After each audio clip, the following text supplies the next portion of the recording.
Hello! So I'm at the allotment today and just gonna have a really big clear out, to be honest. Got a lot of tidying that I need to do, and we've just had a bunch of wood chips delivered.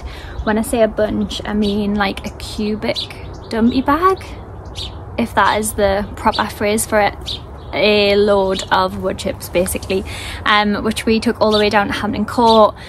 And then they've been sat in our front garden for a little while we were kind of debating what to do with them and how to get them up here, but I had some help this morning off family to bring them here in a van, so that was really fortunate.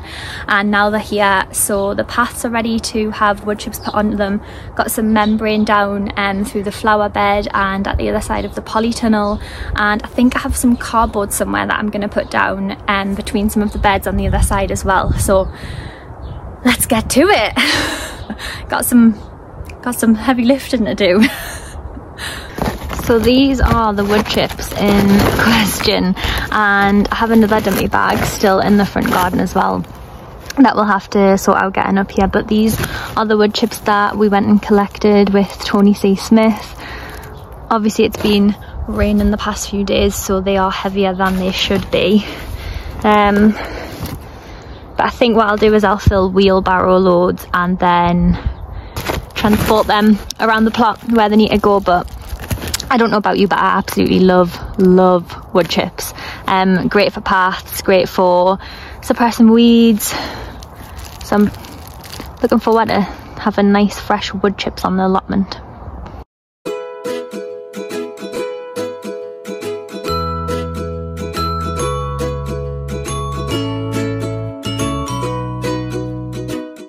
So that is the first path done. I have put quite a lot of wood chips down, maybe 4 or 5 inches. The more the better really. 6, 7, even 8 would be good, just to really suppress the weeds. And by the time the wood chip breaks down, you've had a chance to add more. So we'll try and add more in the autumn. That isn't always possible. We don't have a communal wood chip area or anything on our plot, but you can just get them off the local councils. I know Newcastle City Council does have a site where they sell them by the bucket, or if you're lucky enough to sort of just pass a tree surgeon when you're out and about, sometimes they'll just let you have some dummy bags of wood chips as well. But this should keep the weeds down. Like I say, we do have a membrane under here now, so hopefully that will work really well. We have tried cardboard a lot of times and we have a really bad buttercup problem here, so it just really grows all over the plot, almost like a carpet. And yes, the flowers are pretty, but I really don't like it. It gets in all of the beds and everything, and it's just awful. So hopefully this membrane being down will make it a bit more permanent and help keep the weeds suppressed. For the other side of the plot, I am going to use cardboard. We have a lot of cardboard in the other polytunnel, and that means that one will get cleared out as well, so we can put some seedlings in there. But I'm going to put cardboard on the rest in between the beds at the other side, and hopefully get some more wood chips down over where the rhubarb and things are, just to top them up a little bit.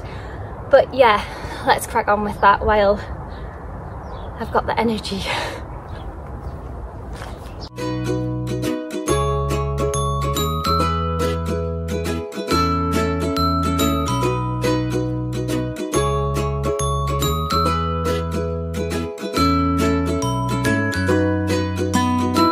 One thing that I have certainly learnt today is this is why you should not be stingy on space between beds. So I was really tight and wanted a lot of growing space and not much path space when I built these beds.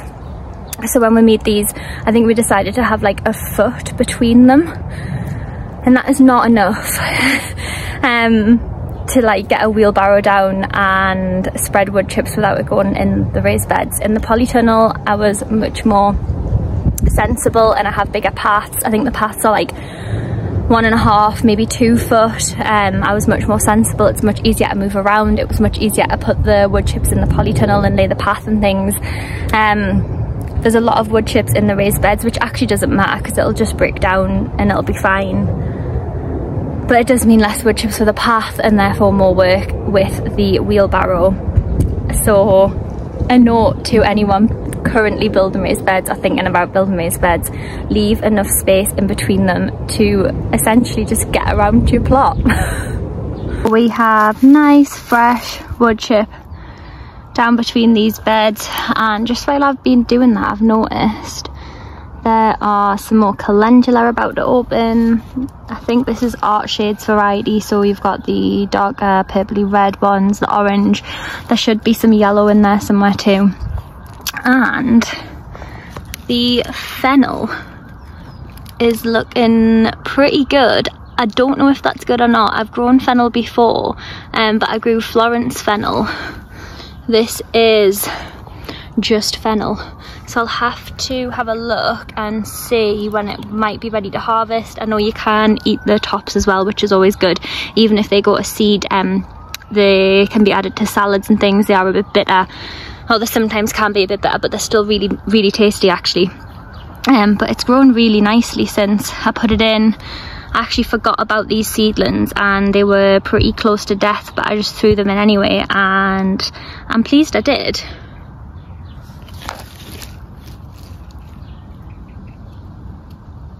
And next to them we have some dwarf yellow French beans.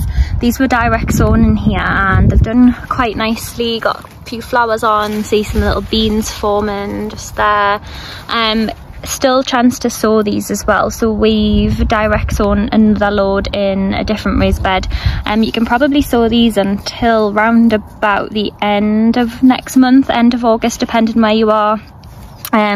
Maybe middle of August for us here in Newcastle, but could just chance it anyway. But these are looking quite nice, and a little cosmos to open here.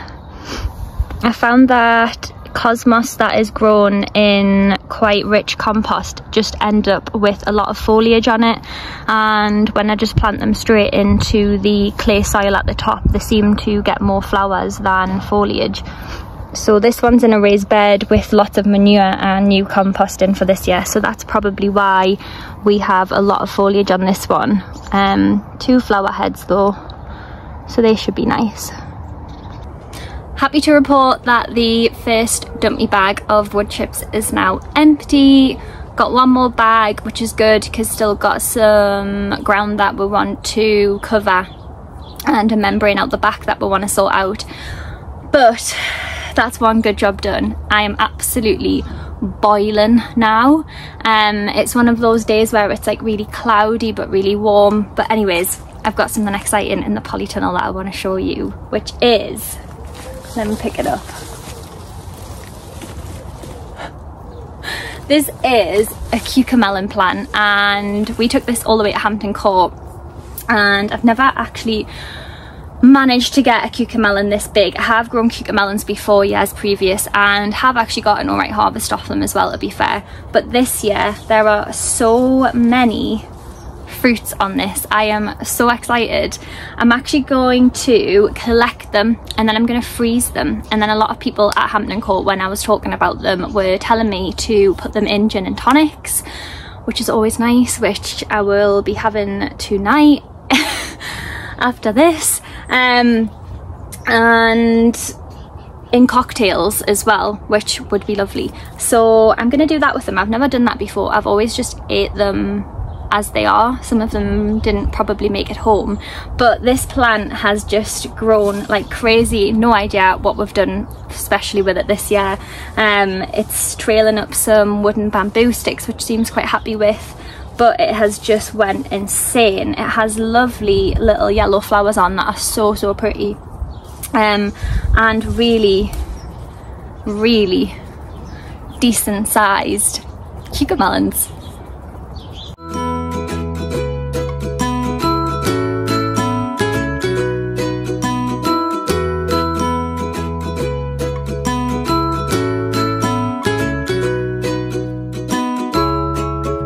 Just while I'm in here as well, thought I'd just share a little bit of what's going on in the Polytunnel, and a lot is actually going on in here.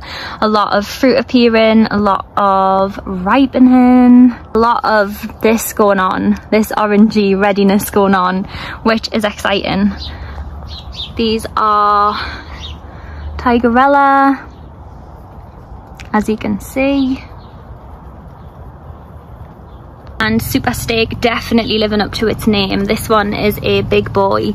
Not a lot of actual fruit on this plant, only 3 so far. Have got some more flowers up here as well, so seen a lot of this going on. Giving the tomatoes flowers a little pat on the back to help them pollinate, but hopefully they'll turn into tomatoes as well, and a few more at the top there. But if not, quite happy with those 3. These are another one off Tony that we took to Hampton. These are called Black Star, I think. For some reason I've been calling them Black Straker for months. But these are a gorgeous purple variety, and there are so many tomatoes on this plant. Not to forget the cucumbers that just keep growing and growing and growing. This one is Honey Plus. Haven't harvested any of this one yet. It's from Grown Local and got quite a few fruit forming on there, so hopefully we'll get a harvest from that one soon.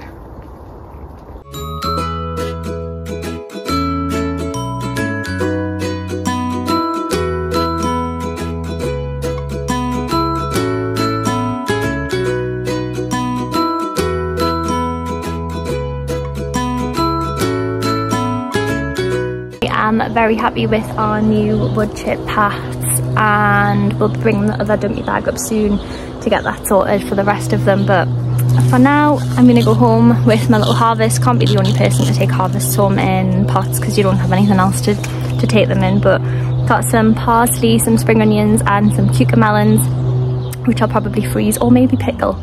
But thanks for watching. If you liked the video, do the things, and I'll see you soon.